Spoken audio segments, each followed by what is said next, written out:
যতদিন পারে এরা মানুষকে ভুল বুঝিয়ে রাখবে, ভুল ইনফরমেশান দিয়ে, অসত্য ইনফরমেশান দিয়ে মানুষকে যাতে বোকা বানিয়ে রাখা যায় ততদিন এরা। আর যখনই মানুষ ভুল ভেঙে প্রতিবাদের জন্য সোচ্চার হবে তখনই বলবে এই ফুসফাস করার কথা বলবে।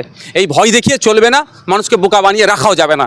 মানুষ বুঝতে পারছে কীভাবে একের পর এক অন্যায় হয়ে যাচ্ছে। আনিস খান থেকে শুরু করে শিকারি মোড়া, বিদ্যুৎ মণ্ডল থেকে শুরু করে কামদুনি, পাকি স্ট্রিট, হাঁসখালি থেকে শুরু করে যে ঘটনাগুলো একের পর এক ঘটে যাচ্ছে। কোনো জায়গায় বলছে লাভ অ্যাফেয়ার আসছে, কোনো জায়গায় বলছে খদ্দের, বিভিন্ন জায়গায় বিভিন্নভাবে এগুলোকে এড়িয়ে যাওয়ার চেষ্টা হচ্ছে। কিন্তু বাংলার মানুষ আজকে রাস্তায় নেমেছে কোন সরকার থাকবে কি পড়ে যাবে সেই জন্য নয়, তিলোত্তমার বিচার চাওয়ার জন্য।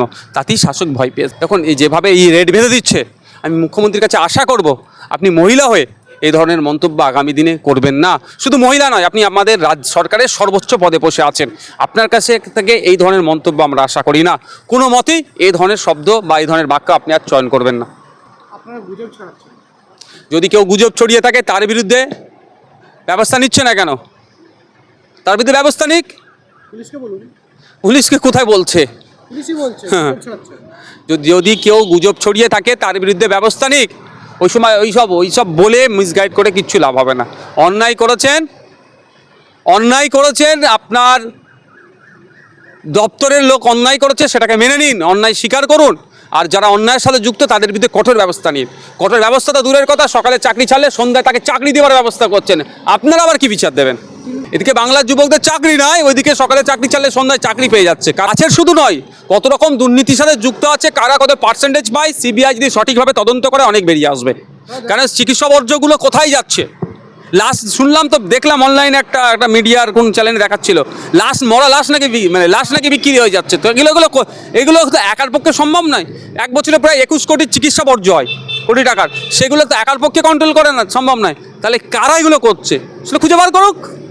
বস, এটা ওয়েস্ট বেঙ্গল, এখন শাসকে কে হচ্ছে তৃণমূল কংগ্রেস। এখানে অসম্ভব বলে কিছু নয়, সবটাই সম্ভব। যা পারবে করে নিতে বলবেন। জেল খাটিয়ে যতটুকু ভয় ছিল সেটা শেষ হয়ে গেছে, আর ভয় কিছু নেই। জেল জরিমানার কিছু ভয় নাই। অনেক মিথ্যা কেস আমার নামে আছে, অনেক ধরনের কেস আছে, সব পার করে এসেছি, আগামী দিনে পার করে যাবো, মাথা তুলে চলবো। অন্যায় করছে আপনার দলে দামাল ছেলেরা, সে অন্যায়ের বিরুদ্ধে কথা বলবো।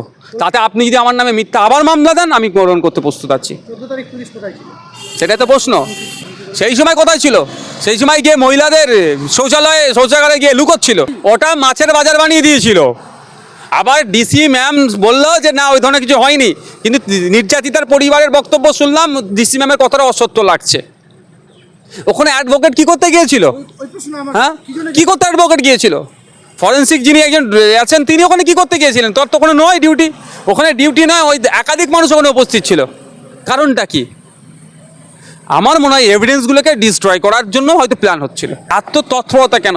এইদিকে সে কথা যে না, চোরের বাড়ির বরের বাড়ির মাসি আর কুনের বাড়ির পিসি, এই ধরনের হচ্ছে না তো। রাস্তায় বলছে ফাঁসি চাই, আর কোটি টাকা খরচ করে অ্যাডভোকেট লাগাচ্ছে যে যারা এই কাণ্ডের সাথে যুক্ত তাদেরকে কিভাবে বাঁচানো যায়। যদি রেফারি নিরপেক্ষ থাকে, অন ক্যামেরা বলছি নাবুক, যদি রেফারি নিরপেক্ষ থাকে 12টা নয় 24টা গোল খেয়ে উঠে যাবে। অফসাইডে গোল করে তো ওরা। মুসলিম হলে বা খ্রিস্টান হলে তাদেরকে দাহ করে না, বা অনেকের অন্য ধর্মের দাহ করার যাদের সিস্টেম নাই। যদি হিন্দু সমাজেরকে অত্যাচারিত হয়ে যায় তাহলে দ্বিতীয়বার পোস্টমর্টমের কোনো অপশানই থাকছে না। মুসলিম হলে কবর থেকে তুলে পোস্টমর্টম করতে বলো। আনিসের ক্ষেত্রে যেমন হলো, আবু সিদ্দিক আলদারের হলো, কিন্তু শিকারি মুড়ার ক্ষেত্রে কি করে হবে? ওটা তিলোত্তমার ক্ষেত্রে কি করে হবে?